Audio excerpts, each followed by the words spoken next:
Welcome everyone to 52 Living Ideas. Tonight is the future of leadership with Jeff Nugent.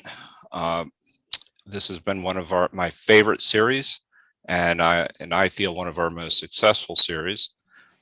So, Jeff, what will we be covering this evening? So we're going to focus today. Let's see. Can you all see that? Okay. Yes. Okay, great.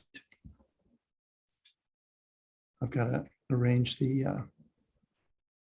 All right. You know, it's sort of a funny thing. I've got. Okay.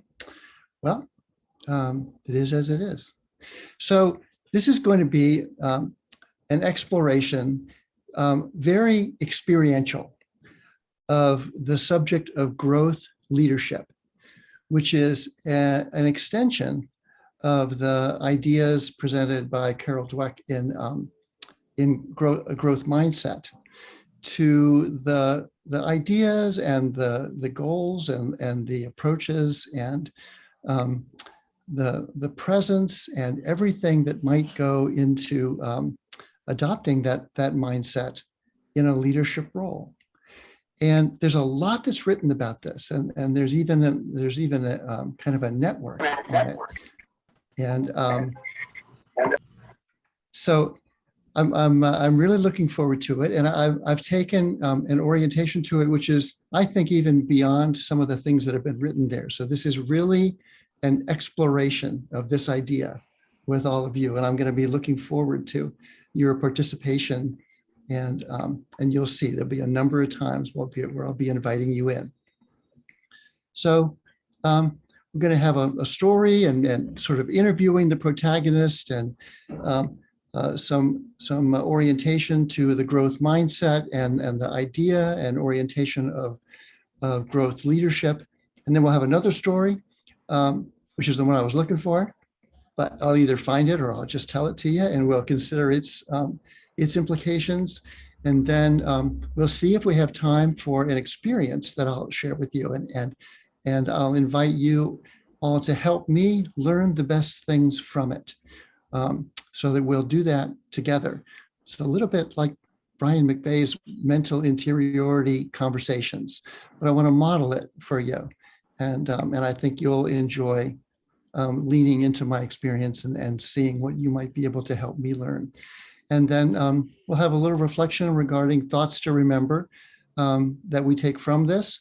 And I think that after this first story and the ask our best questions of the protagonist, we might do that in breakout rooms, Joe. So we'll see how it feels when we get there. But if we give folks maybe 10 minutes just to come up with their best questions for the protagonist, and then come back and share them, that might be fun.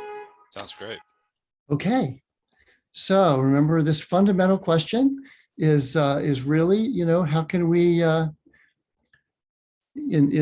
the environment that we're in, which even while we've been doing it seems to get more complex with more surprises every 2 weeks. In this complex and fast-changing environment, how can mature leadership help us to authentically and ethically, inclusively and creatively, productively keep moving forward together, especially in the context of a democracy and of a civil society. And again, we'll be exploring this, and some things, one of the greatest challenges of doing the design for this is that some of you know a great deal about this subject, and for some of you, it's rather new. So if we all adopt a bit of a beginner's mind, that will be helpful. And we'll discover and consider ideas.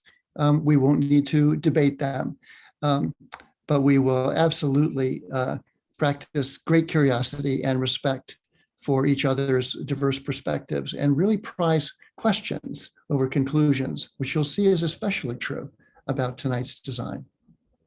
So I have this framework, this kind of the container, the entity, whether it's a group or a team or a company or a government or a country or whatever it might be, that has a kind of a vision within which it fits and its own kind of mission and what and why it does what it does and its own values and principles. And we have folks who from time to time in situations play leadership roles, sometimes positionally, sometimes situationally.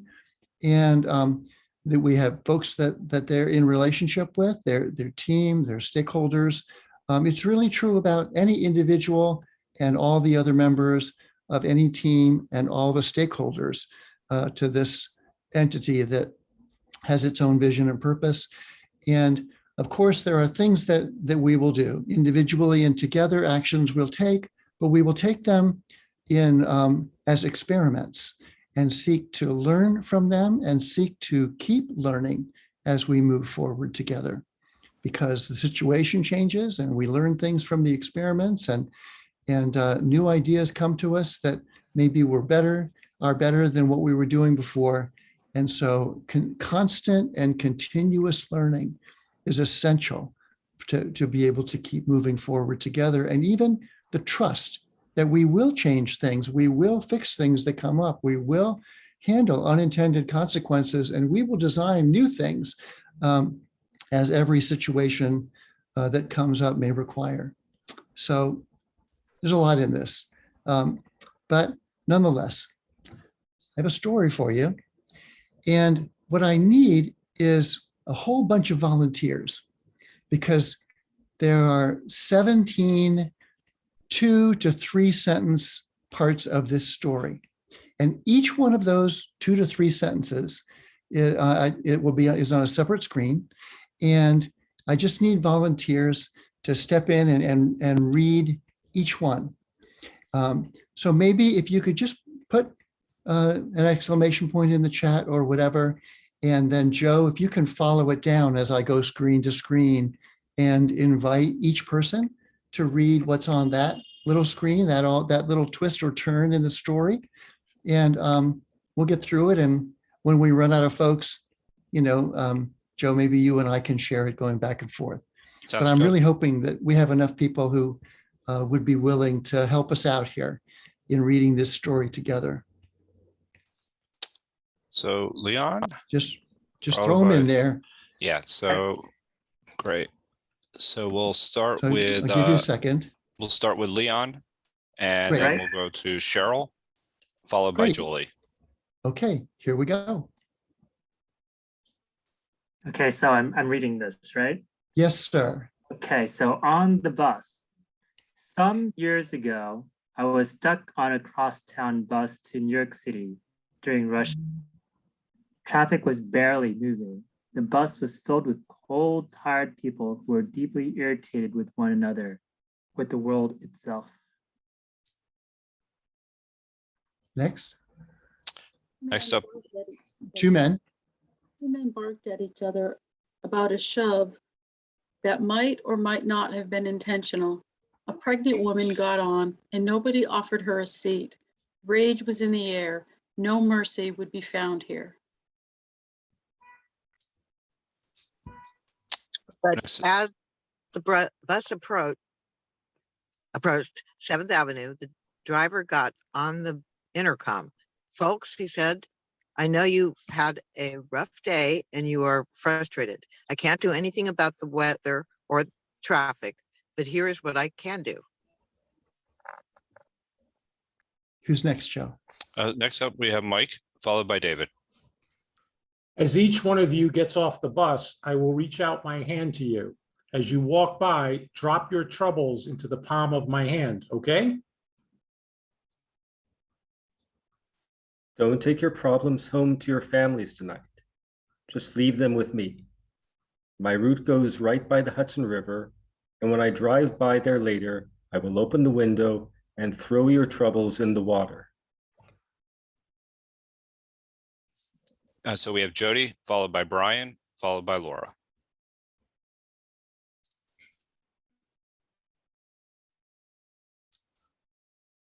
Jody? Oh, you're on Jody, mute. you might need to unmute. Yeah, I was having a problem. I don't know, it keeps slipping. Anyway, it was We as gotcha. if a spell had lifted. Everyone burst out laughing. Faces gleamed with surprised delight. People who had been pretending for the past hour not to notice each other's existence were suddenly grinning at each other like, is this person serious? Oh, this person is serious. At the next stop, just as promised, the driver reached out their hand palm up and waited. One by one, all the existing commuters placed their hand just above it and mimed the gesture of dropping something into their palm. Right, the exiting commuters. Next. Next we have Laura, followed by Brian. Need to remember to unmute, Laura. Some people laughed as they did this, some teared up, but everyone did it. The driver repeated the same lovely ritual at the next stop and the next, and all the way to the river. This is so funny. It's a Next. silly story. Who's next? Brian. We live in a hard world, my friends. Sometimes it is extra difficult to be a human being. Sometimes you have a bad day. Cheryl. Sometimes you have a bad day that lasts for several years. You struggle and fail. You lose jobs, money, friends, faith, and love. You witness horrible events unfolding in the news, and you become fearful and withdrawn. There are times when everything seems cloaked in darkness. You long for the light, but you don't know where to find it. Laura, But followed by when you Jenny. know- But what if you are, excuse me, but what if you are the light? What if you are the very agent of the illumination of the dark situation, the dark situation begs for you? That's what this bus driver taught me, that anyone can be the light at any moment. So we have Jenny, followed by Jyoti, followed by Mike. This person wasn't some big power player. They were not a spiritual leader, not some media savvy influencer, just a bus driver, one of society's most invisible workers. But they possessed real power and used it beautifully for our benefit.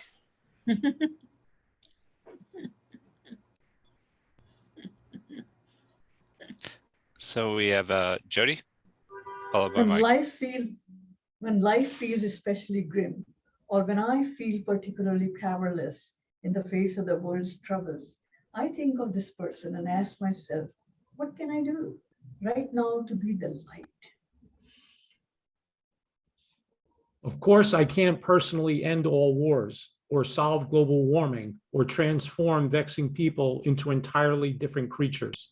I definitely can't control traffic, but I do have some influence on everyone I brush up against, even if we never speak or learn each other's name. So I have Laura, followed by Brian, followed by Jody.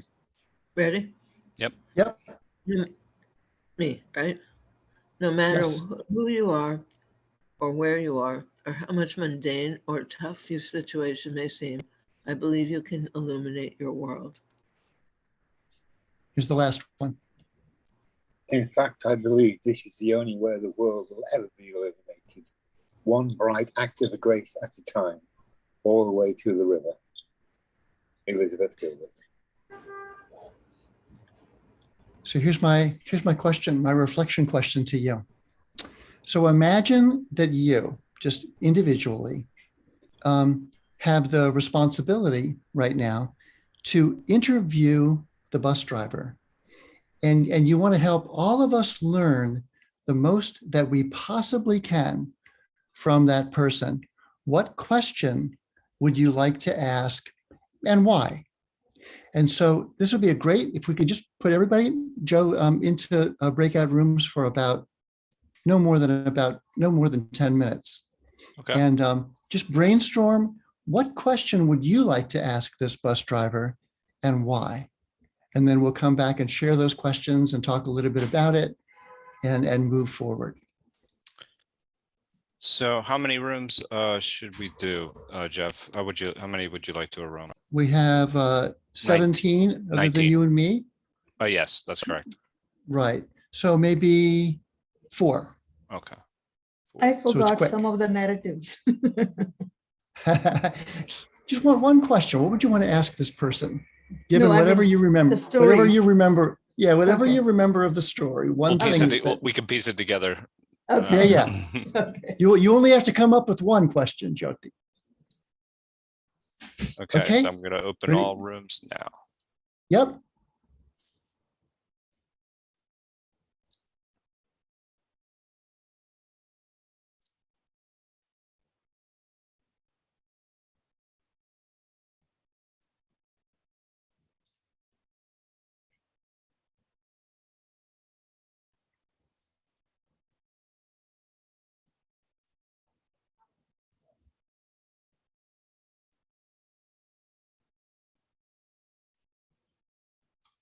Yeah. I'm wondering why we're not. Let's see. So I haven't joined yet. Patricia, did you want to go choose a room there?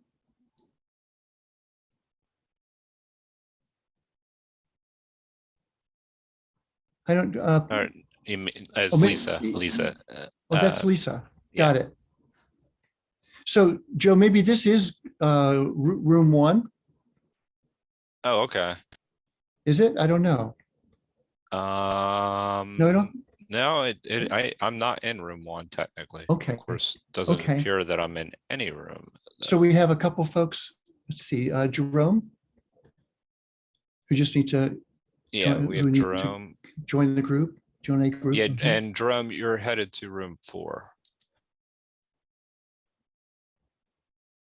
So,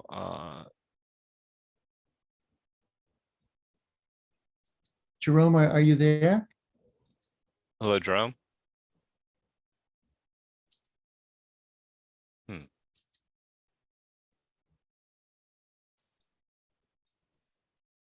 And some reason you're not joining your room. Well, let me try this.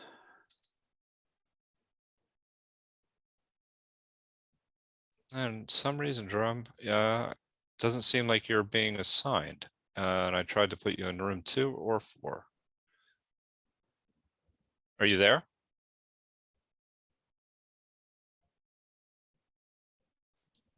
Perhaps he stepped away. I don't know. I'm surprised that you're not assigned. Or Well, technically I am.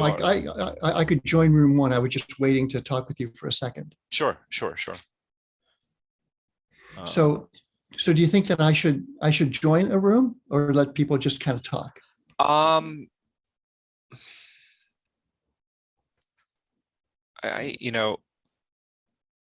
would just let people talk. Actually, I I don't know. think so. I think the question Because it's is, quick. and I think the question is, let me just make sure my timers keeps going here. But I think that the question is straightforward enough. It's a short. Yeah. It's a short. Right. So That's what I was thinking too, Joe. I was thinking, we've got just, only 4 people, in a group and maybe 5 in one, and just let them come up with their questions and why, and then we'll come back and I'll facilitate the seeing what we got. I love the participation. Yeah, it's fun. It is fun. It gets everybody's voice in the room, and when it's a good story, and folks don't have to read very much of it. Yeah, it's an that's interesting right. way to get in. It was an interesting way to listen to it too. It was just, as I was following along.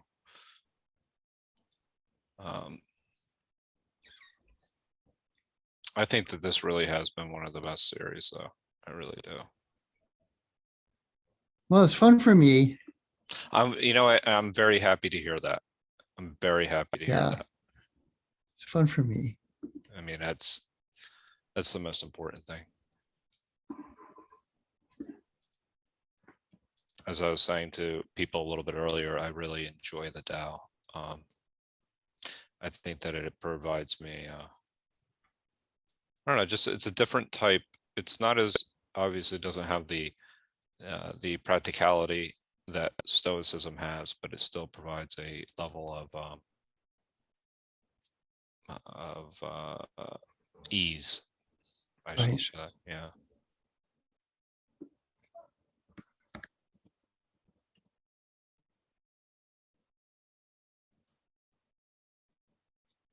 So I'm looking for this one story here. Oh, there's Jerome. We finally.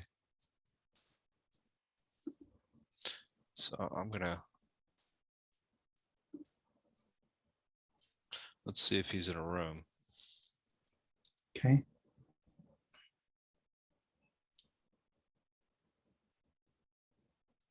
He's not. He left the meeting. Let me see something. I would like to see if he's, because we had bombers last night, and I want to Right. keep. I want to Yeah, I keep want to make track. sure. That, yeah, Right. that's something that I want to work on, because I'm very disappointed. I mean, I don't want to say it ruined the evening, but it bothered me to the point where, it was there all night. We have people that aren't there as often. Yeah. That they may think that that's something that happens regularly, and Right. it was pretty disappointing for me. Yeah. I mean, it's disappointing no matter what, in that particular instance. But we had 27 RSVPs this time, and so and I know Alex didn't show up. But what was his name? Jerome. He wasn't on the list. Jerome back. No. I'm So always he's not in any of the he's not in any of the breakout rooms? No, he just left. And Oh, okay. so that's a little bit disconcerting, because that means somebody's giving the link out. That's the bigger problem. I see. That makes me a little bit upset.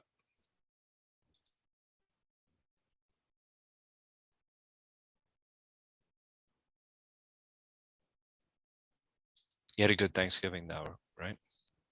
Absolutely. That's those were wonderful pictures that you sent me.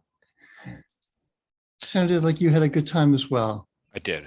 It was I had to, really take it in, because it could be my parents are not in the best of health, and Right. so for that moment, you really do.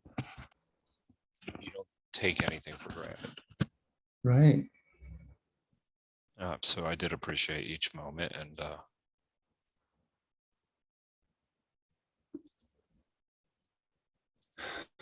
so I think we have about 2 minutes left. Okay. 3 minutes actually. 2 minutes 30 seconds.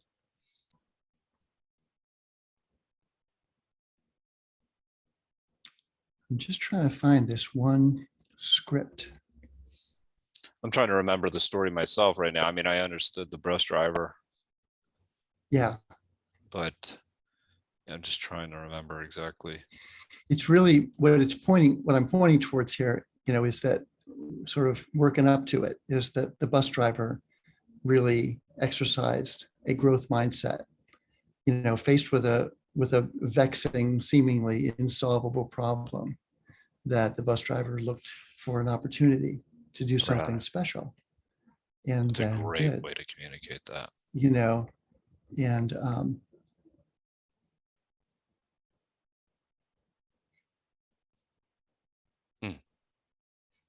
That's powerful. It really shows you the role of everyday life too. Just how important it is. Just to be always, cheerful. Surprisingly so, that, Deep D. I'm about to close the rooms, but welcome. You left the room? Oh, sorry. I'm working. I had a call, so Oh, apologies. I thought, oh, I'm not in a room. you're in our room and you're more than welcome. You have to put up with. Absolutely. Sorry. Yeah. So no, I am always happy to see you. Oh, likewise. You guys are so welcoming. Thanks. I did not want you to miss it, but I had not finished work, so not What- good at multitasking. What time is it? Are you in the same time zone? Yeah, it's Okay. 7:30. Yeah. Okay.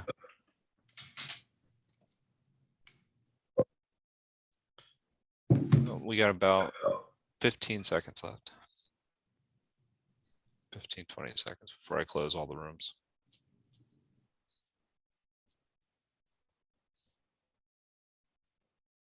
The content was so good. It was, yeah.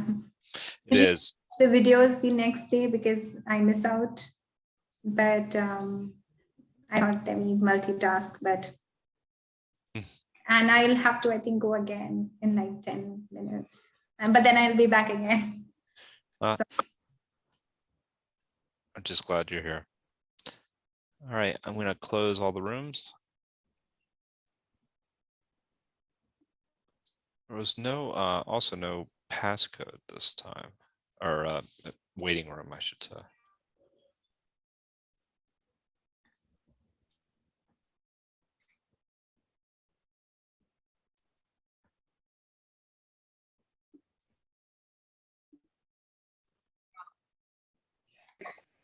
Hi, Jenny. Hi there. Yeah. Hi, Ayala.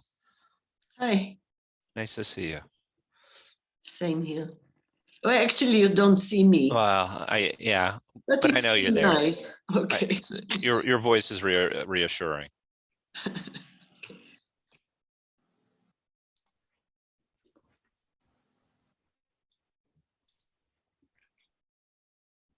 How did your breakout room go, David? Was it good?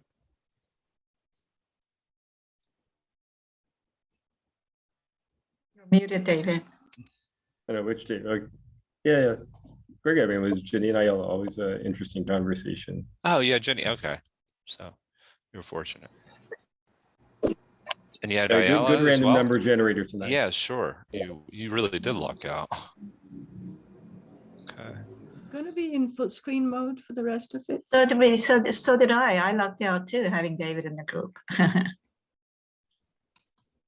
So you are interviewing the bus driver and you want to help all of them. And our group So- was the best women. We're not comparing, but I know who I do know who had the best group. So I'm not going to say.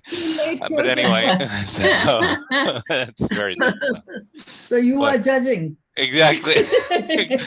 But I'm not Just saying. what I But I'm had not. said I'm not last- saying anything. I'm not Yeah, saying just anything. That- last night I had said I like to be in this forum because nobody judges me.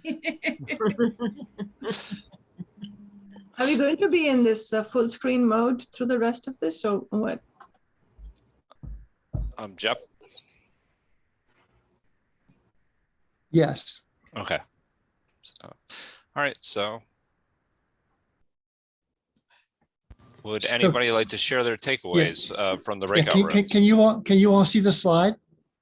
Yes. Okay, so maybe I should stop sharing for a moment so we can all see each other. Is that what you're thinking? Yes. Great. Thank you. Good deal. Absolutely. Thank you for that. So, I'm just curious. Just step in and share what is one question, if you were interviewing that bus driver for a podcast or for whatever you might imagine, what would you want to ask that bus driver? So I have Jyoti, Ambika, followed by Mike. Great. I would ask the bus driver, I feel like you are a very fulfilled person, an enlightened person. Would you mind telling me how you came to that stage of enlightenment where you took everybody inwards? You wanted everyone to take a peek into their own self, to look at their own problems first, so that you could then merge into externals, and then you could help the people out of yourself, out of your soul, out of your heart. What wonderful. Thank you, Jyoti. Who's next? Next I have, sorry about that, Ambika. Forgive me. Hi, I would Ambika. just, hi. Does this bus driver have a name, Jeff? No, they do not. We'll just call him Archangel. Well, hi, Archangel. I would call I'm Jeff. so curious. I'll call him Jeff. Okay, I'm still going to call him Archangel. And I'll say, Or her. or this one is a him, because we started that way. Okay. So I said, I'm really curious to know what were your inspirations from age 8 to 10 of your life. I'd like to know Interesting. what stories, Great. what you experienced in 7 to 10 that inspired you. Those are my Kind of that formative time. Who's next? May I just take a very quick moment to just thank Ambika one more time for that article about Root Bridge, Living Bridge. Thank you again, Ambika. That was such a wonderful article that you sent to us. Thank you. You're welcome. Thanks. So next up I have Mike, followed by Julie, followed by David. Yeah, I got the impression listening to the story that it wasn't the first time the bus driver did this. So my question to him would have been, what was it like the first time you broke the ice, especially on a New York City bus? What made you actually take that first step? Wow. So Thank you, we Mike. have Who's next? Julie, followed by David, and then followed by Lisa. It reminded me of the way my mom used to start her voice classes at college.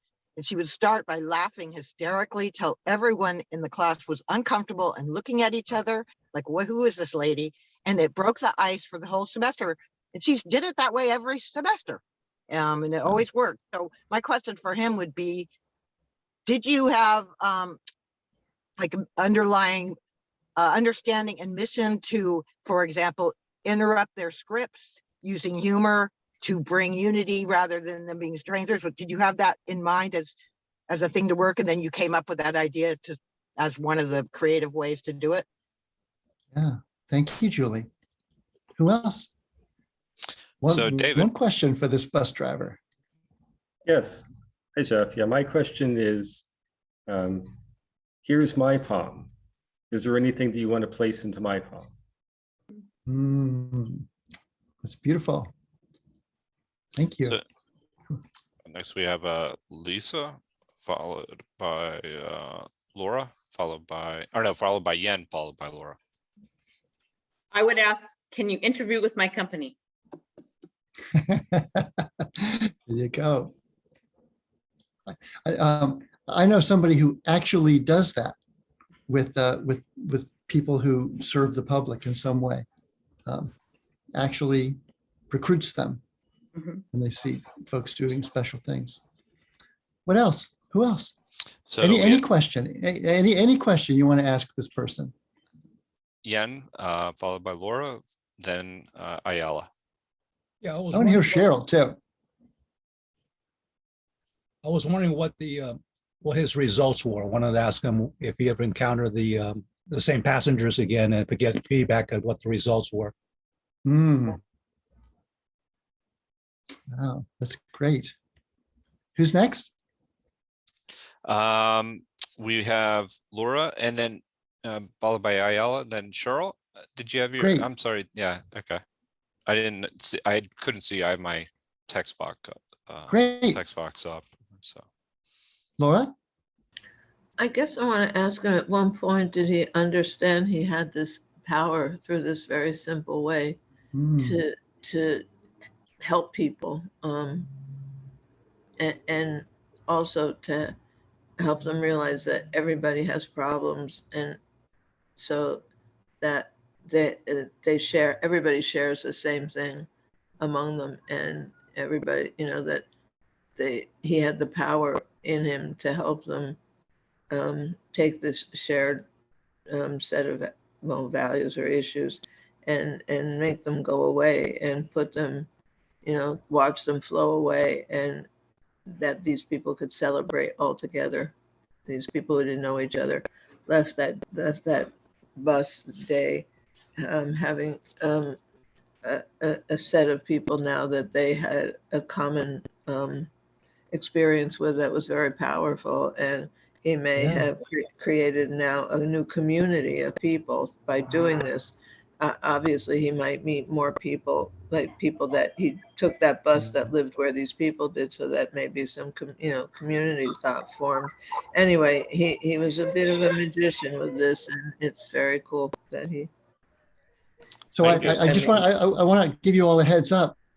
None of you yet have posed the questions to this bus driver that I want to pose. So there's a lot of room here still for more questions. So Ayala, followed by Cheryl. Yeah, very simple question. How did your day go? You're going home now. Yes. Where are you going to? What's your life like? What do you do with your troubles? That's it. Thank you, Ayala. Yes, thank you very much. Who's next? Cheryl, and then followed by Cheryl. Ambika, and then Jody. Great. I would just be curious how many times the Barkers got on the bus before he found a solution that seemed to work. I don't know if that was his first attempt at finding a way not to just kick people off a bus, but I would be curious. Yeah, it would have been more common in New York for the bus driver to just kick them all off the bus. Yeah. Who's next? We have Ambika, then Jody, and then Great. Brian. Okay. For some reason, I thought of this bus driver as somebody who has just landed from somewhere else to find out what humans are up to and why they're so hung up on their problems. Oh, that's such a great imagination, Ambika. Yeah, and he just showed up and he found this bus and he's driving it. The route, everything is clear. This is what they've heard up there somewhere in some other galaxy. And why are these people always so full of problems? Ambika, that's the first time in doing this that anybody has ever raised that one. That's a great question. That's really good. So I'm like, I just sense something about you. I want to talk to you about it. And I want to write a story. I have a poem coming up for you. Where can I send it? But before that, I want to talk to you. I want to tell you more about humanity, because what you're doing is connecting us with our humanity. When people are so full of problems, they forget about everything. And truly, it's easy to remove something in a second. I'm not joking. Mm-hmm. So here he is. He's come from somewhere. And he's like, no, it's all about joy. Let's bring that up.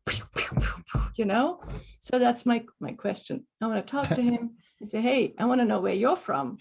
And I know you're not from this galaxy. Can you take me with you? Yeah, can we go for a ride to the galaxy and come back? Jyoti, were you next? Yes, Jody is next. Okay. My question is, I would ask him, have you had a previous experience of this kind? If you had any experience, have you found some knuckleheads in your bus who have not cooperated with you and who tend to say, but we have no problems. Why are you asking us to do that? So we'll segue from there, because thank you all for those. Those are great questions. And because Jyoti, that's actually one of my questions. One of my questions is first of all, is this your idea, or did somebody do this with you and you decided to pass it along? But even more, I think, kind of rich, because I think it probably would occur to any of us. Yes, I see that, Yen. Were you at all, concerned that maybe nobody would take you up on it? That you'd say that, and then you'd offer that, and then it would just sit there, like nothing. And how would you have felt? if that had happened. And, so it's a little bit of a risk, and maybe you'll never see these people again. So maybe it doesn't matter. Maybe it's not that serious, a risk. But nonetheless, you had to wonder, I would wonder, would anybody take me seriously? So what I want to offer to you is this. All those questions you asked, those are examples of what it means to, or the beginning of reflecting on our experiences. And in my experience as working with folks as a coach and as a coach to teams and doing leadership training and all that, it's kind of unusual, really, to have enough questions generated to find out about motivations and intentions and experience and orientation and concern about the results or whatever, from ourselves, much less each other. And I think that one of the greatest examples of an extension of the growth mindset, which at its core is really about learning. It's a continuous learning attitude, no matter what happens. What can I learn from that? What can I do with it?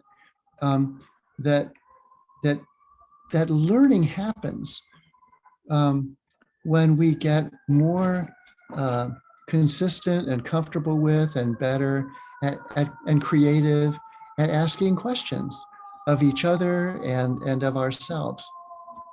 So in addition to just loving the story, I wanted to invite you to engage in that kind of a reflection with somebody that we would all love to meet. And also just consider how you might turn that ability, and focus it and give it, and generously give it to yourself, as well as to others close to you. Because I think that one of the, we talk about listening being this great skill, right? Well, I actually think that the skill of listening is hugely related to our willingness and experience and ability to ask questions. And that if we were better and had more experience and were more oriented and more focused to actually being curious, to actually asking each other questions, that it would be a lot easier to listen, and there'd be a lot more to listen to. And that might create, some innovative approaches to some fairly vexing problems, but we don't really ask. And I think one of the reasons that we have not quite as many conversations from a growth mindset as we might wish is because we're too scared to ask, or we just don't have it in our mindset. So that's what that was about. And because it's so easy to say, okay, well, the growth mindset is about learning. Okay, next, or to say, okay, one of the core things to establishing a relationship with ourselves is a curiosity and having that sort of compassion and interest in ourselves, kind of mental interiority that Brian McVeigh talks about. But it's really about asking questions and having a growth mindset, therefore, that we extend into a leadership mode is one where people in leadership positions or in roles for whatever reason show the interest, take the time. And you think about how surprised people are when folks who are in leadership positions or in roles actually take the time to talk with them a little bit. One of the guys working in the building I'm with, told me a story the other day where he met Robert De Niro, and he was just on a set, and he said, Robert De Niro asked me several questions about sort of my life and about what did I do and was I in the neighborhood. He was just a regular guy with me, and that person has remembered that for the rest of his life. So I think these changes these moments, these experiences happen in a moment, but they require a little bit of that orientation, not really a great deal of skill, but just a willingness to do it. So anyway, that's my story and I'm sticking to it. So let's see here. Share. Okay.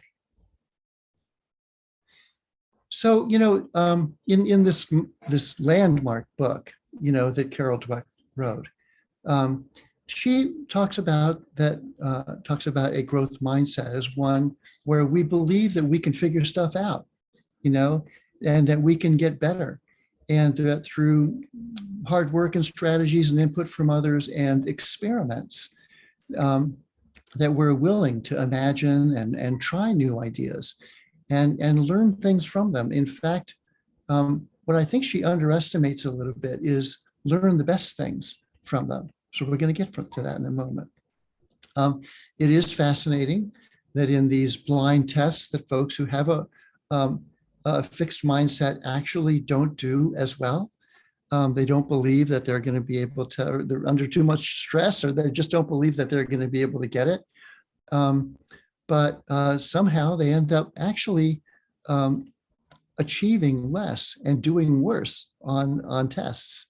And then that when groups embrace this, that the level of engagement that it invites and promotes and supports and sustains generates a feeling where people feel a greater sense of belonging and committed and empowered to actually contribute, and that folks who do that and groups that do that actually receive greater organizational support for their co-creating and their ideas. So this is kind of a compounding thing, and it's a little bit like the bus driver saying, let me try something out here, in a way that might make a difference. But in my experience with all of these things, and this slide is an example of it, it is so much easier to talk about this. This is an easy thing to talk about. This is a much harder thing, or at least a much more challenging thing for most of us to actually do. And so that's the reason I stopped and started with something that was a little more experiential here, rather than just trying to present it, because the words are just really sort of just words on a page. They're interesting, but So I have another story for you. And since I was unable to find the script for that story in my documents here, I'm going to just tell you the story. So here, it's story time tonight. And there will be a reflection at the end. So a friend of mine who's the author of the editor of a parenting magazine, and I think a couple of you have heard me tell this story, but I think maybe most of you have not, was always interested in catching parents doing something great that then this publisher could write in the opening section of this monthly magazine on good parenting. And so one day, the publisher was walking into the supermarket, and behind him came, a young woman with a shopping cart. And you know how these shopping carts have a space in them where like a toddler can sit. And the toddler was in that seat in the shopping cart, screaming bloody murder, just absolutely just crying and shrieking and just was not having it, And of course, everybody looked around, and the young mother passes my editor publisher friend on the way in. And as she walks past him, he hears her say, "It's going to be okay, Jennifer. We're going to get some bread. We're going to get some milk. We're going to get some eggs. And we're going to go to the cashier and check out. And then we'll get back in our car and we'll drive home." And he thought, wow, that's a fair amount of equilibrium, in response to this shrieking, screaming, somewhere, 1.5 to 2-year-old. And so he thought, okay, well, I wonder how this is going to go. So as she walks to the store, and she walks all the way to the back of the grocery store, everybody, including my friend, they know exactly where she is, because you can hear this kid across the entire store, just a scream and a shriek like only little kids can do. And so everybody knew where this kid was. And so it wasn't difficult for him to be able to find a way. He thought, okay, now I got to find out how this is going without looking like a stalker. So he saw that the mother was coming up this one aisle, and he decides to sort of slowly, walk past her in the aisle. And as he walks past her, he hears her, saying to her daughter, "It's going to be okay, Jennifer. We got the bread. Now we're going to get the milk and some eggs, and then we'll go to the cashier and check out, and then we'll get back in our car and we'll drive home." And so the publisher's thinking, "I'll be darned, she's really pulling it off. She's really doing it." And he's thinking, okay, well, I need to talk with her for a minute here. And I know that she's only got 2 more things to get, and then she's coming back to the cashier. So I'll just kind of wait over here near the cashier. There's a line. And so sure enough, he can hear, the mother and her daughter, and gradually they're coming closer, and the shrieking continues. And so when they walk up close to him, he kind of looks around, there's other people in line there, and says, "Hi, I hope you won't mind. Could I talk with you for just a second?" And she looks up and says, "Well, yeah." And he says, "Well, I'm the editor of a parenting magazine, and I always am looking to catch parents doing something really wonderful, doing great. And I just couldn't help but notice, how you're just consoling and speaking so softly and gently and warmly, to your daughter, Jennifer, and just how you've been able to really keep that up throughout your entire visit to the store." And she looks at him and kind of looks down and looks at him again and says, "Well, you've got, actually, there's something not quite correct about your story." And he says, "Oh, what's that?" She says, "Well, I'm Jennifer."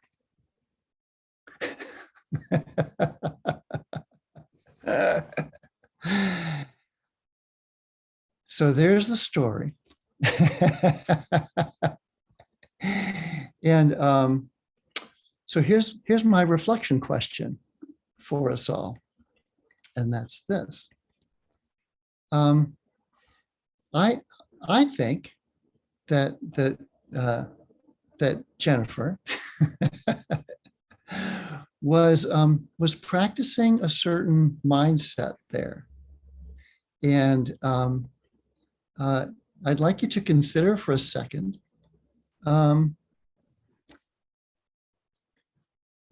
who's being affected by what Jennifer was deciding and able to do. So just jump in. Anybody who comes to mind, who's being impacted by Jennifer exercising this leadership in the moment?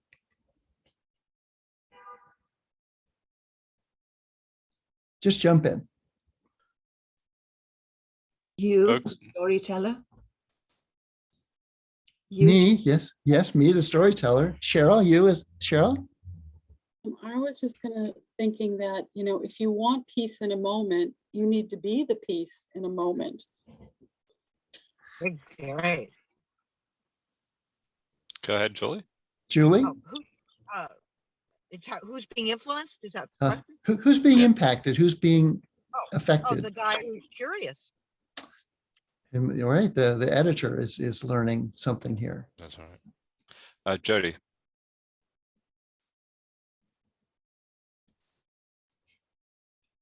Jyoti? Yeah, I have a problem. I keep clicking, but it keeps slipping on the thing. Okay, my thing is that she was trying to be a silent kind of a authoritarian person. she was silently doing this in a way that the child would understand that her shrieking louder as it gets louder, it does not find its match from the mother. You know, because she does not, if she would scold her or holler at her in a loud pitch, then there will be a competition. The child will say, I want to compete with her now. She's going loud, I have to go louder. So by remaining calm, she was actually influencing the daughter. That's authority, basically. Uh-huh. Yes. Interesting. Yeah, interesting. Okay. Who else? There's more people in this story than just them. Feel free to unmute anyone, Yeah. or type exclamation point in Yeah. the chat. Joy. Okay, sorry. Oh, okay. No, I'll just come to you next, Lisa? Joy, and then Mike.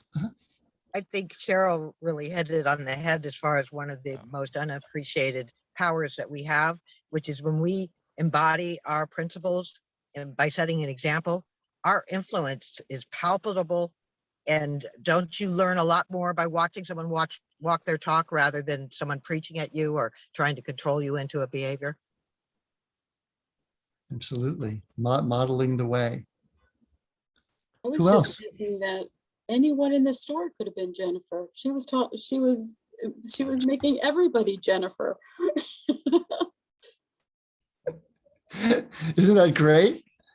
And so think about who are the other people in the store and where are they? Shoppers. There were So several shoppers. There were bystanders. There was an audience there. Everybody there when she walked in. Everybody there when she went to the cashier.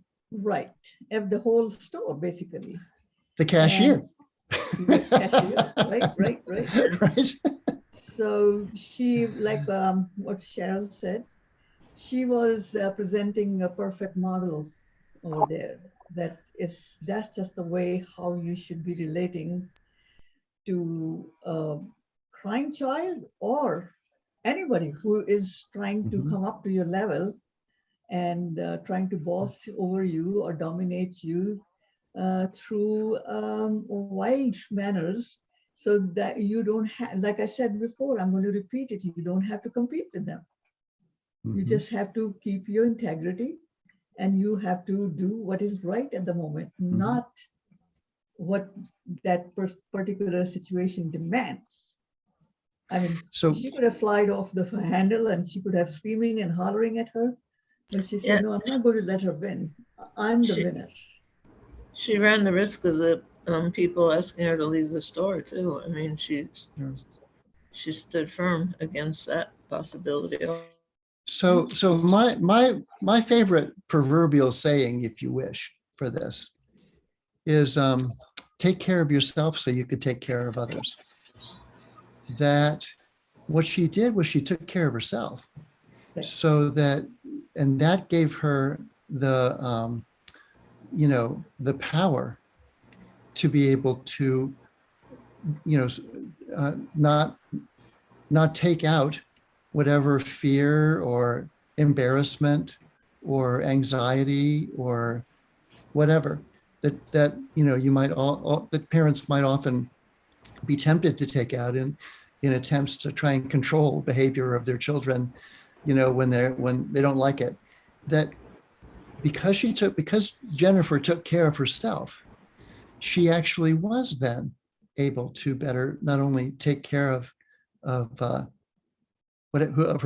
daughter, whatever her daughter's name might be, and as also, but as you all said, the impact that Jennifer was having on so many others without paying any attention to them whatsoever, and probably not even having them in mind, was really exponential.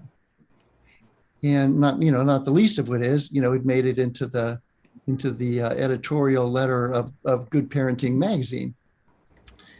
So I think that's an interesting consideration, that we think that we're having relationships with other individuals or even with, let's say, in a leadership setting, with a team.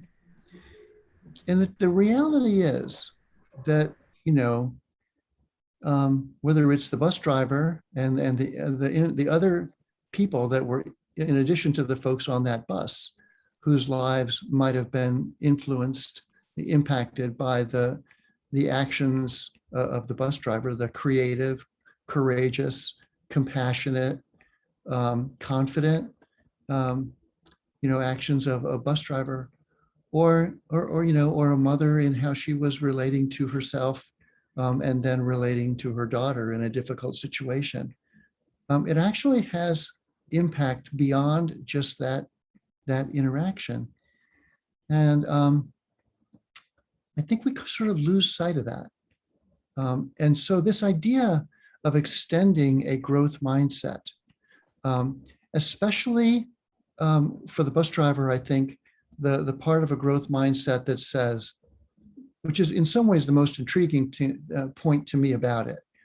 And I've read the book, but you can bring it right down to this special point, is that as challenges, seemingly, really daunting challenges and surprises, even catastrophes, show up, that while they all must be responded to in as thoughtful and as strategic and as leveraging a way as possible, that many, many times those problems have embedded in them opportunities that if you're not looking for them, you might miss them, And it's a little bit like all of us who are able to interact here with each other. Hardly any of us, if any of us at all, I guess I've met, David and I have met each other, but hardly any of us at all have ever met each other in person. And yet we're engaged in these, Cheryl and I have been together, but that we're actually, we have the ability here to engage with folks in a way that otherwise would have never been possible. And nobody really knows where that's going, or what it means.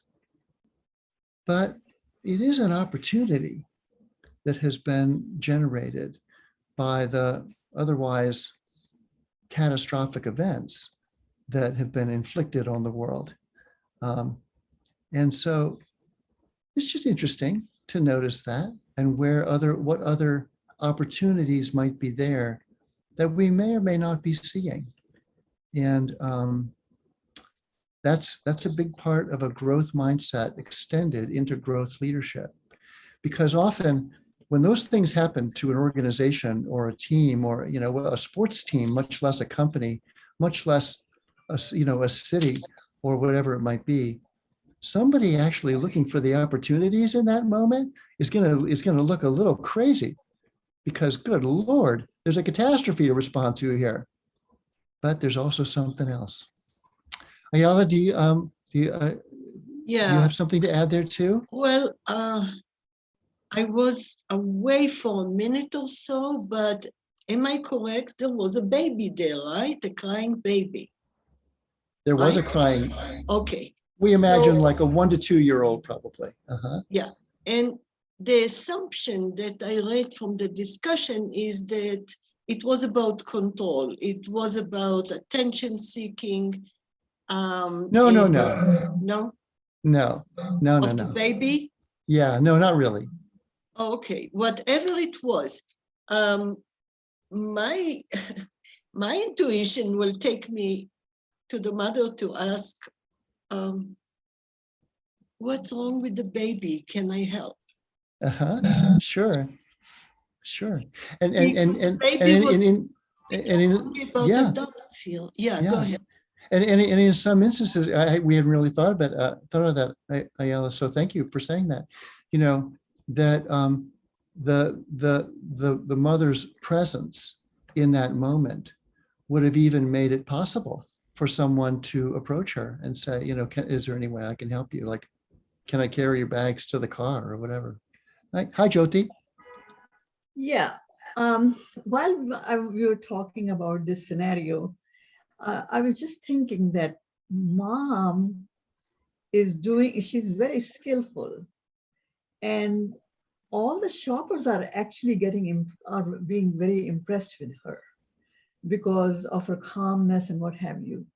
So I was wondering if she's getting the motivation also from the people around her, because she knows she's presenting herself in a very poised manner, and it's a silent kind of a validation to her that, look, you're doing a good job, because you are not giving in to this crying child, but you are carrying on, and you are going to finish your business, and you are letting this child know that this is not going to be like the way you want it to go.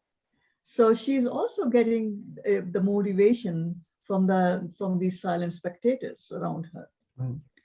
So that's a perfect segue for me. Thank you, Jyoti.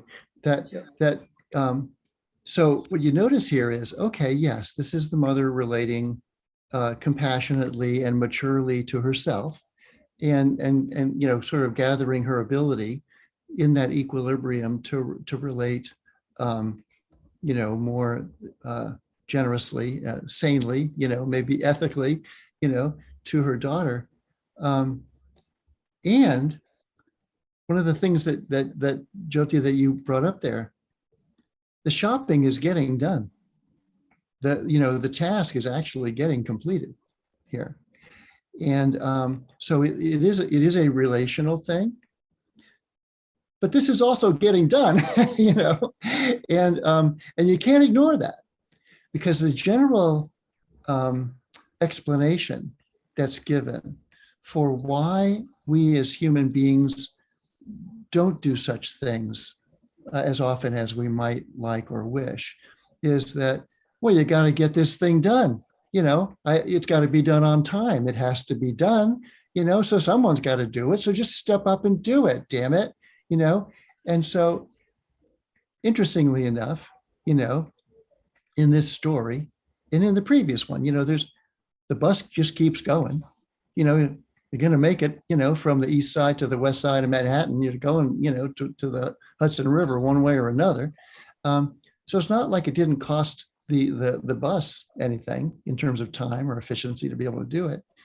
And it didn't cost Jennifer anything in terms of time or anything to be able to pull it off. It is entirely possible to practice this level of equilibrium and presence and caring and taking care of oneself and relating, in a mature, thoughtful way to others, and get stuff done. So I don't want to hear it. So, all right, just kidding. So let's go to the next. So we'll go to the next screen here. She had one mission, and that was to go grocery shopping, no matter what. And that was it. And to be the best mom she could. So, so one of the things that's interesting here, so coming to the, what you might think of as the hard content of the subject, right? That growth leadership is this extension of a growth mindset, which is 100% learning oriented, observing situations, orienting oneself to them as to what the purpose might be, getting a sense of, if you're trying to accomplish something specifically, why you're trying to accomplish that thing, so that you understand the benefits and the experience you want to get from achieving the tangible thing. You want to get good grades in high school so you can get into a good college, so you can do well in high school, in college, and then go out and get a good job. There are things you want to get from whatever you're doing that's immediately in front of you. And so, yes, it is this orientation to, you'll look at it and you'll think about its possibilities, and you'll think about what it is that you may wish to gain, and you'll entertain a variety of hypotheses, and you'll maybe, implement them all at the same time in order to see what works. But you definitely will look at a variety of different approaches because you're not caught, you're not trapped, by this. I love the word hooked, that, if you're a fish swimming around, in the lake and you suddenly get hooked, there are a couple things that are true. One, you're not in control anymore. Two, it hurts. And three, it's not likely to end well. So the ability to sort of, avoid getting hooked has huge benefits. And of course, as friends remind me, we're not fish, you have hands, so you can actually take the hook out. And maybe that's the lesson about getting hooked, is even though we can't avoid get to be skillful at getting ourselves unhooked. And maybe then just remembering how catastrophic it is to let ourselves get hooked, so we might be motivated to try to avoid it again. But then this focus on being purposeful, that there's whether it's a larger purpose or it's a specific purpose, and a real commitment to both thinking and acting ethically, concern for the other, treating others as we not only would like to be treated, but treating others as we think they would like to be treated.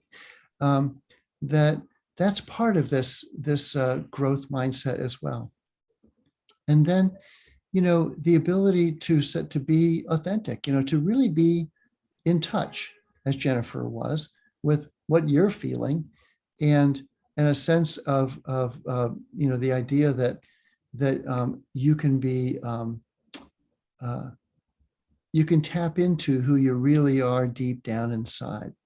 And it makes a difference if you can pause and do that and not get hooked into your own reaction, but be authentic at the level of who we are deep down as human beings, which remarkably enough actually makes us more trustworthy, because we're not gaming the situation. We're not lying to ourselves. We're not lying to each other or others beyond us. I think it's fascinating to me that getting to know ourselves and sharing ourselves authentically actually makes us more trustworthy, no matter what other act we might be tempted to try and put on. And then this orientation to being agile, to really being, in the leadership literature, adaptive, where we will actually consider a variety of different approaches and even accept more than one way to get, from one place to another. And who knows which one of those might be the best in any given situation. And who knows if the situation will change. And so just staying curious, experimenting with things and having a great regard for there are always things that other people know that I don't know. And there are always things that I don't know that I don't know. And if I could just be, authentic and confident enough, feel enough agency to keep moving forward. So I can stick with this bias towards action and trying stuff out and not get caught, in analysis paralysis, but nonetheless be watching what happens and be watching what's happening in the context, in the immediate environment around it, and be watching for how it affects other people, as well as the extent to which it may or may not actually get done what it is we're trying to get done. Just stay curious, and then, that it's not just about me individually. I actually like the phrase co-creating more than collaborating. And I even like co-creating better than inclusive. I actually think that co-creating is the fulfillment of diversity, equity, and inclusion.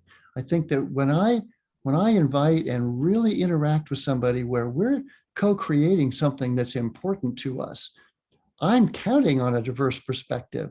I'm counting on an equitable access to information and everything necessary for us to all be players here, full players.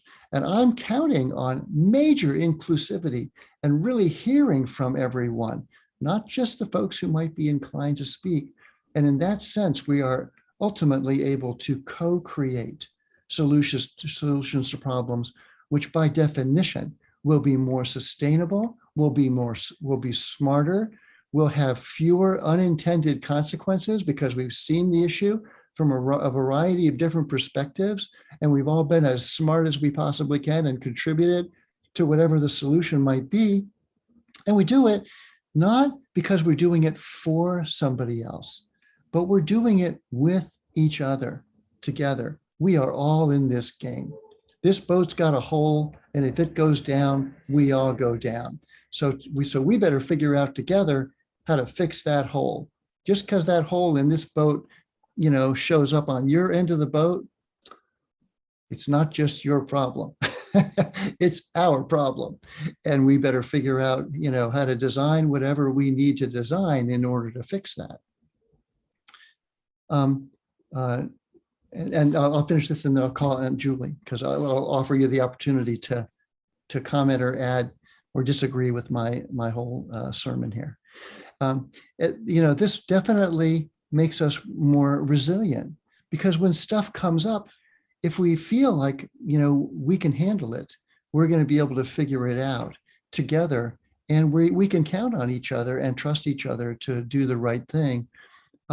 That level of agency, not only as an individual, but an agency, a confidence that we have in our group as a team, either within the resources we have or our ability to reach out and get whatever support we need, whatever information or funding or expertise or experience or network or whatever it takes, that, that agency that we feel individually and together can carry us a long way. So that's my sense of sort of the aspects and impact throughout these things that are commonly mentioned between, trustworthy, authentic, agile, co-creating, belonging, inclusive, resiliency, agency. These are the buzzwords of the day. And I think that this orientation actually serves our ability to do this, not only individually, but together. So that's my thought. And in the work that I get to do with folks who are faced with some pretty difficult situations, these are the kinds of things that come up. So Julie, you've been waiting patiently there. I love everything about your model because it really does a lot towards unity and getting rid of the I-you separate paradigm that we operate from.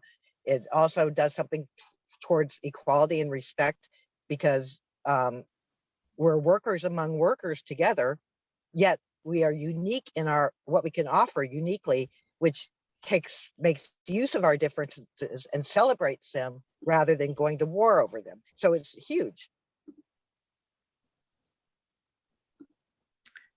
I actually think, honestly, I think it is huge. I think it's almost the entire ball game. And I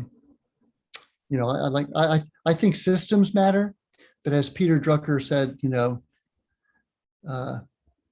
culture eats strategy for breakfast. And I really do think that the quality of one's mindset inside each of us and the quality of the mindset that we bring to our relationships with each other makes or breaks our ability to solve whatever challenges come along and create whatever opportunities and seize them that we need. That without the culture getting as good as it can be, it doesn't end up good. Hey, Brian. Hi. I really liked everything you presented. I want to go back to, what you said about the inclusiveness is so important. I want to include identification of the problem under the umbrella of inclusiveness. Yeah. Get the people, everybody involved in identifying the problem. Right. Using the grocery store example with Jennifer, a lot of people affected, influenced by this, the other, especially what I'd point out, the other people in the store. Now, what parents often will do, and sometimes I see this on airplanes as well as grocery stores, they're not, if they were alone with the child, they would have a very supportive attitude toward the child. But if a patient and cooperative, but if they have an audience of other adults, strangers, the real problem for them is not the child's behavior. The real problem is the way others will react to that behavior and the embarrassment and concern that the parent has about those other people. And so it's, I mean, this just flags it so beautifully. If you were to ask those, don't assume what the other adults in the room are thinking. Right. You could go off in a very wrong direction with your child if you assume that the other adults are not supportive. If you can ask, and sometimes it's not always possible, but if you can ask the other people, then you'll find out, yes, they are supportive and understanding, and they don't want you to muzzle your child for their benefit. So that just underlies the usefulness of the inclusiveness. Well, and to your point, Brian, there's all kinds of things that don't seem like they're a problem to me, but they might seem like they're a problem to you.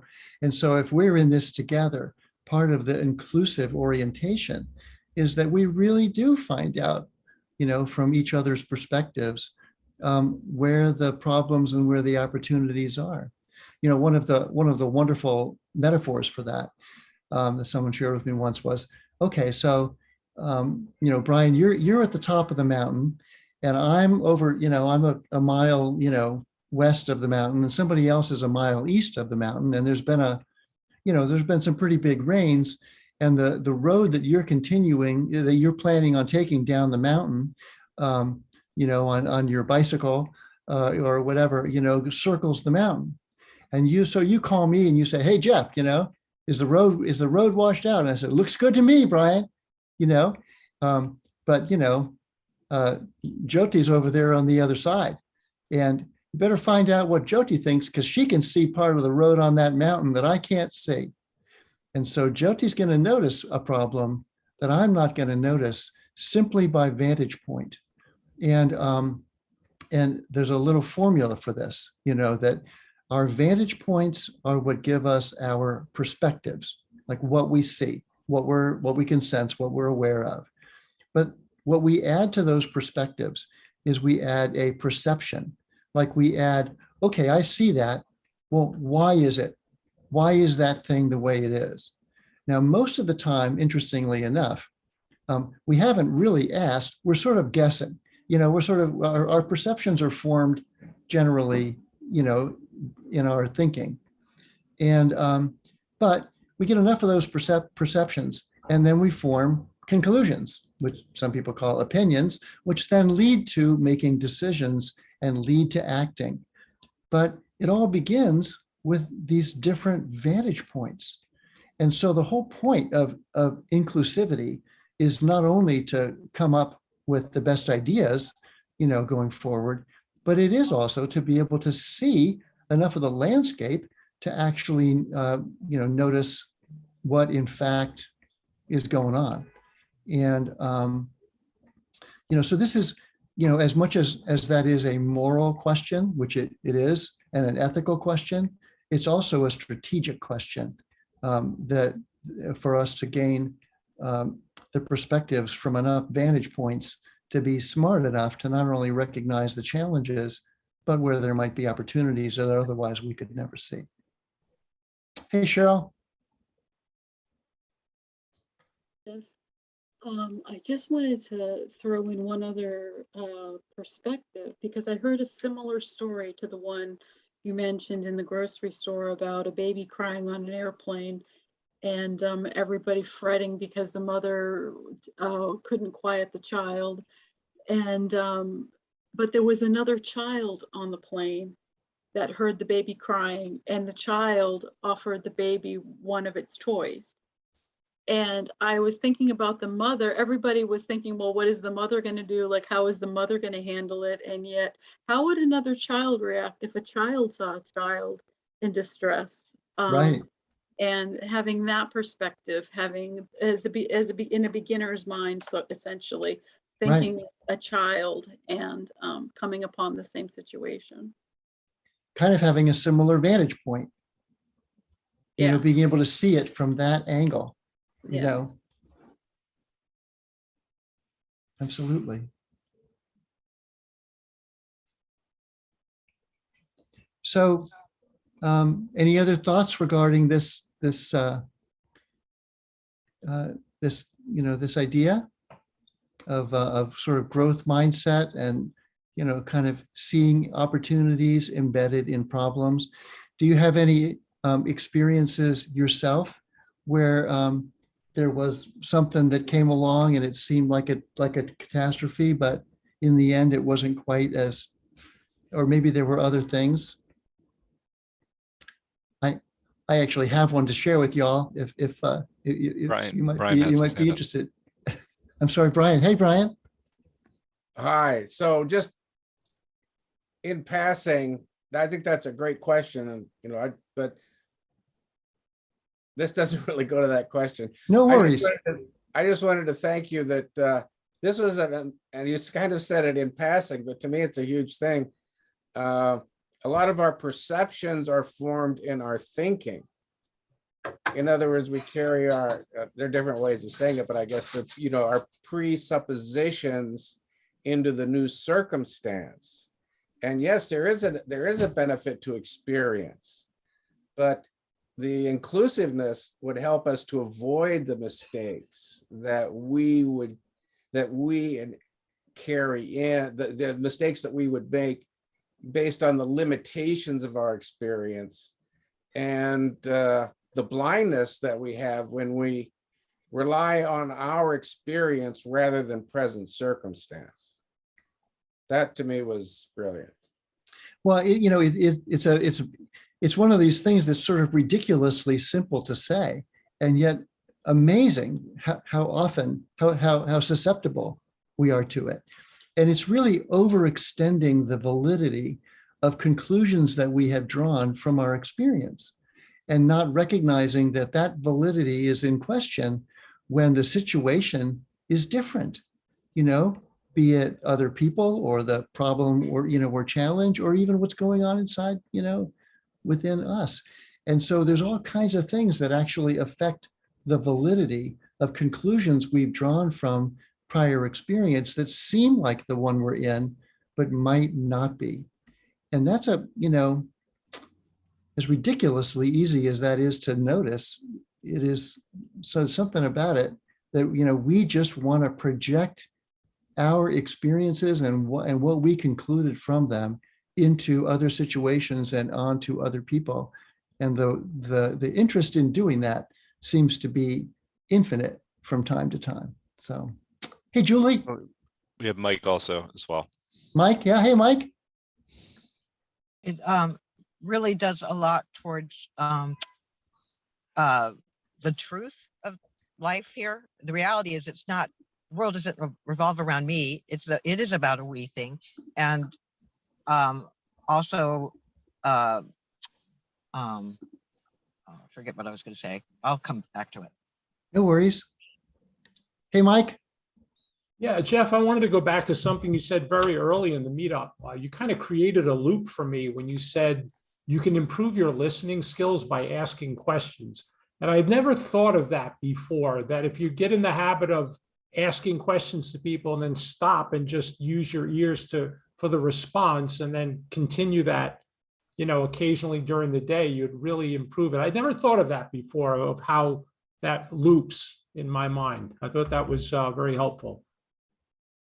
You know, what's funny about it, Mike, is I have some friends who are just the best question askers I have ever met. But what they do almost completely is they just ask open-ended questions.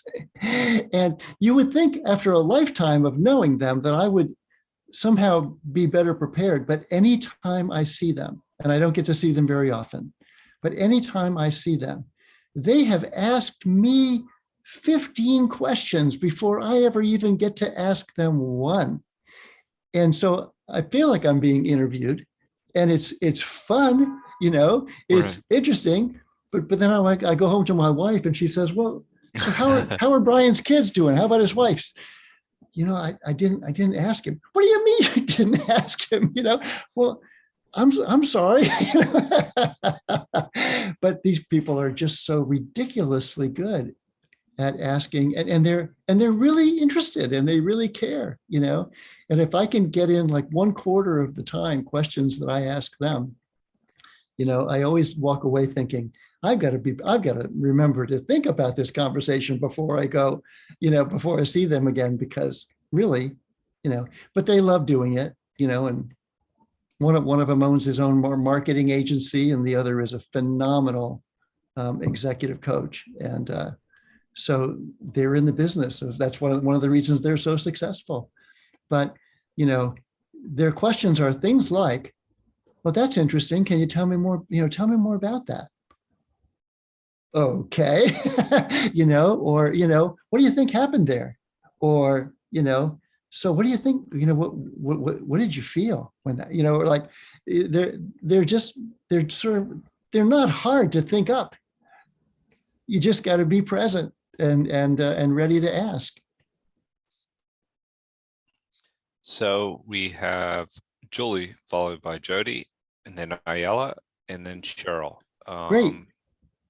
I remembered, by being involved in active curiosity, it's showing our values of learning. It's giving respect to anybody we're asking questions to. It's collaborating and appreciating differences. And it's so much of a better use of our time to be involved in a creative challenge of curiosity than to spend time in pain, resisting situations as they are. It's just a big waste of time, and it gets no one anywhere.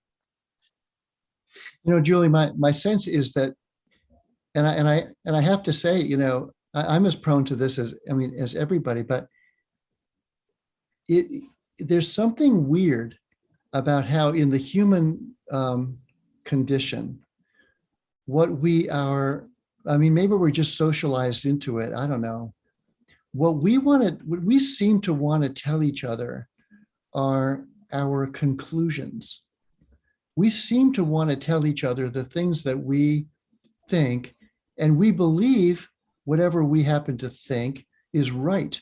In fact, we've got a huge amount of energy devoted to believing we are right. And if somebody disagrees with us, to defending it, as opposed to, the possible orientation to, as some of my friends here have, being curious, as you say, showing the respect for that, getting out of it, stuff that we might not otherwise know, building great relationships, solving more difficult problems. And so if we just could sort of reorient ourselves to first ask a question rather than sharing an opinion, that what we're looking for to each other for is not necessarily immediately answers. We're looking for conversation. But I'm as prone to it as everybody. It would take it would take some real focus on my part to pull that off at the level that I aspire to do it.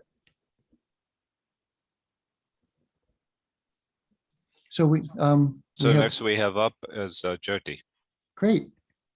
Yeah, there is a place and time for questioning, and active listening is really good.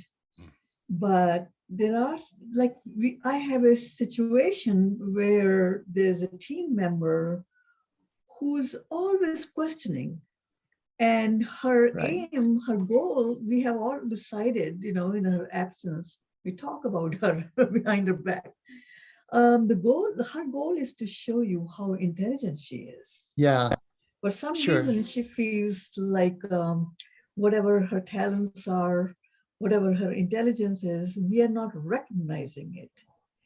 And she is not letting the leader proceed because the leader is very, very sweet and good natured, but she's got a lot on her plate.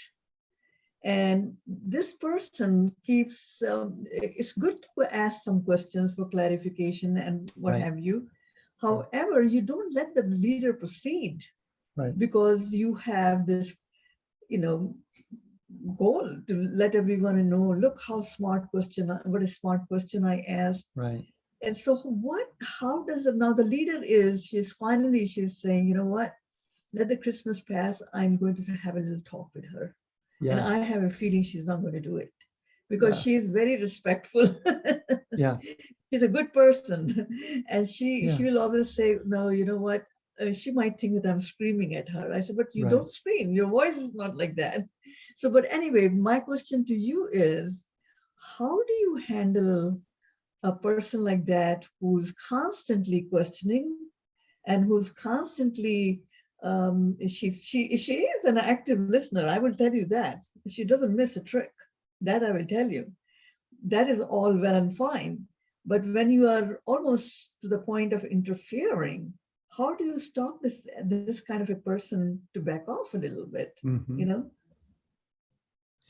Well, I actually have experienced that exact thing with folks over the years. And some of them were very senior people in the organization, in the organization that I led. And in some cases, so I'll give you a range of it, so in some cases it was actually an aggressive act. It was sort of sowing, it was trying to eat away at the credibility of anybody who was expressing something that was worth hearing and taking seriously. So it was like, how do you know that?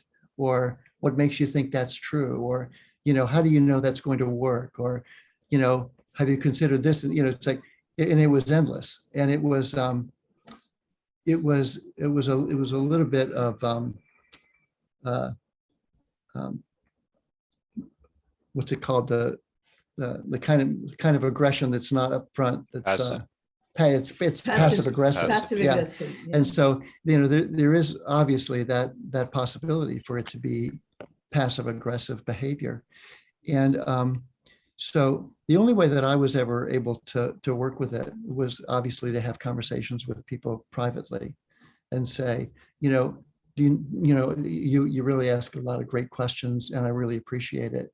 But, there's sort of a rhythm to this, where we're going to ask questions and then we're going to give it our best answers. And nobody necessarily knows that, whatever answer we're going to give it is going to be the 100% right one in these different strategic, decisions. But we are going to need to make a decision, and then we're all going to need to stand behind it and implement it, wholeheartedly. And so, sometimes I remember one person I had that conversation with a number of times, and ultimately they left. They got tired of me having that conversation with them. And then because ultimately then even in the team, I had to say, thank you, I appreciate that. And now here's what we're going to do. And then with the other situation though, it was somebody who was just kind of unaware. They were not really aware of the impact that they were having on others. And so it was really, once they were able to get more aware of it. And then this gift that they had for open consideration of things could really get appropriately used. But that's all just part of, you never really know, if how far you can get with a person.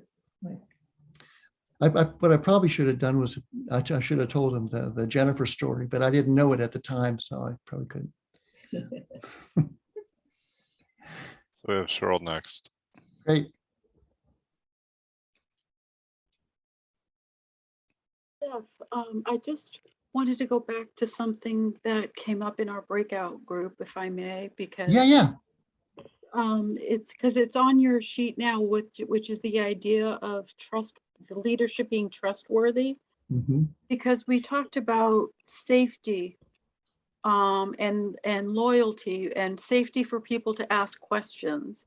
and how whether or not that kind of a safe environment can be created.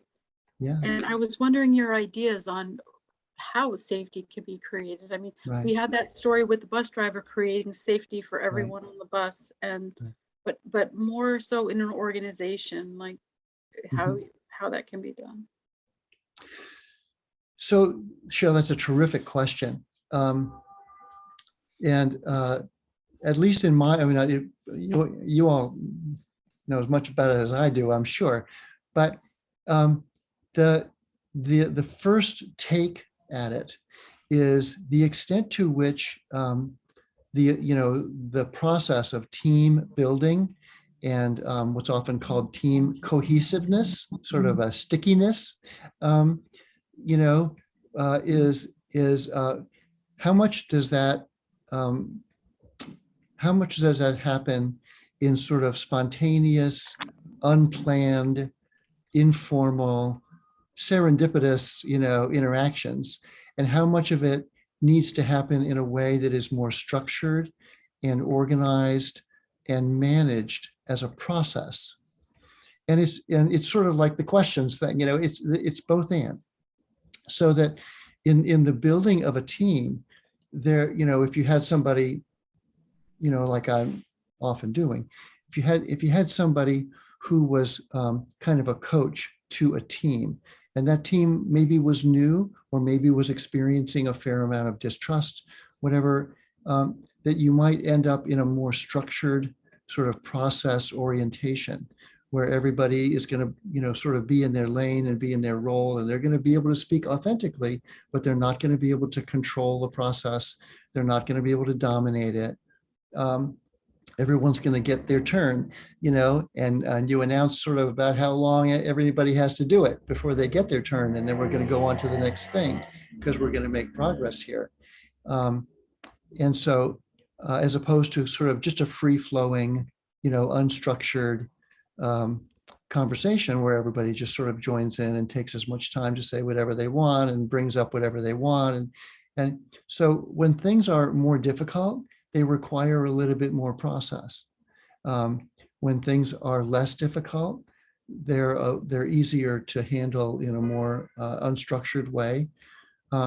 There's a book about this called The Speed of Trust that was written by Stephen Covey's son, Stephen M. Covey, who talked about, who I think he sort of coined the term smart trust. And smart trust is the level at which people not only feel like others are trustworthy in sort of an honor sense, that they will do the right thing, that they are people of integrity, and that they are ethical, but it also includes confidence in somebody else's competence, like they can do the things that we're counting on them to do. Like if you need somebody to be the CFO, or you need somebody to be the chief technology officer, or you need somebody to be, the head of sales, or you need somebody to be, the plant manager, that they have the skill and the knowledge and the experience to be able to do that. What we added to it ultimately was capacity, that they have the, sort of they get enough sleep, and they've got enough health, and they've got a car to be able to get to work on time. So that really smart trust was a function of a sense of honor, sort of character, and competence and capacity. And Stephen M. Covey used to say, listen, I trust my wife to do the right thing with me, but I wouldn't trust her to do brain surgery on me because she doesn't know how to do brain surgery. And so our trust for each other on a team, even think of it, on a sports team, on a football team or something, is where, I trust somebody's going to give their all. They're really in it, and they're going to do everything they can. And I trust that they have the skill and, the developed talent to be able to do it. They have the information and the skill and the knowledge and the experience. And, they get enough sleep last night, and they're eating well, and they're getting enough exercise and, whatever. So they have the character, the competence, and the capacity to be able to do what we as a team need them to do. And that's what he called smart trust, which I thought was sort of an interesting extension of the word that then allows when the level of smart trust is high for everybody on a team, it's amazing how fast you can get things done. It's incredible. And I had the great fortune at various times to really have experienced that on some enormously complicated projects that nonetheless changed the world a little bit. So it was a wonderful thing. I'll tell you, it took all that we had for years as a team of people spread throughout the country to create a program that gave away $200 million in unrestricted $200,000 grants to 1,000 organizations across 45 cities. And we were making it up because it had never been done before. And it was the largest unrestricted grant program in the history of philanthropy. And it took, it was a situation where we had all it took, but it took all we had. And but it was a wonderful experience. So we have Laura, then Josie. Great. When Hey, Laura. I first put my thing up, I was going to tell you that if I were that mother with that kid, I would have grabbed the kid and carried her around a bit and left the store probably, because I would have been too embarrassed that my kid was screaming like that and I couldn't calm her down, but that's just my style. But anyway, so now my question is different, Jeff. I've been in the academic world for a long time, and I've done not a lot of leadership stuff, but I've tried to work with teachers, to implement something new and get them on a different page. And boy, these people don't trust you. They don't like you. They don't want to hear from you. They don't want to know what you have to say. They don't care about co-creating anything, working in a team, etc. So what do you do, like, with these hard-headed people? I don't know if you ever worked trying to bring this model into an educational setting to try and work with teachers, but have you done that? Have you any experience with? I've had experiences with principals and founders of schools, and some of them were graduates of my leadership programs. But I'm aware of what you're saying, and there are definitely some cultures and even some industries that have a certain personality and culture to them, where things are harder than others. Churches are hard. Tech is a tough industry. Sales is known for being harsh. There are various and we're not even going to start talking with regard to the military. So there are definitely cultures that are greater challenges than others. But in a way, I think that everybody's sort of coming around here, and that those who were stuck in those ways are needing to get unstuck, because the world has changed a lot, and people are not as able to get their way in the same way they were able to get it before. So I just think I think that's the era we're in. But I'll tell you one thing. So I've been married to a psychotherapist now for 31 years, and some of you have heard me say, I think I'm getting better every day, and but Allison says that she thinks that the concept that a great deal of human misery for individuals is sort of dawning on us, that it is related to the way we think. That notion, and that sort of the invitation and the possibility that if we could choose different ways to think, we personally might be less miserable, and we also might be more successful, not only in our relationship with others, but maybe in our endeavors. And so this idea that if we shift our mindset, there are things that we might be able to do that we have not previously found ourselves able to do. Mhm. It's a growing, it's a movement. Good. That sounds good. Hey, I wanna- Jyoti. Yeah, hi. Any- You know, I'm Sharon sorry, Joe. asked if- Joe, I'm actually calling on people who are just that I can see on the screen, but That's I can't great. see everybody. No, that's okay. Jyoti's next. And then there may be actually- others who'd like to speak up. Or Yeah. how are we doing on time? I was about to say, we're about to close out, so Jyoti Okay, will be our good. last I'll make it person. very quick. I'll make it very quick. You gave some nice tips about developing a trustworthy environment and relationships and what have you.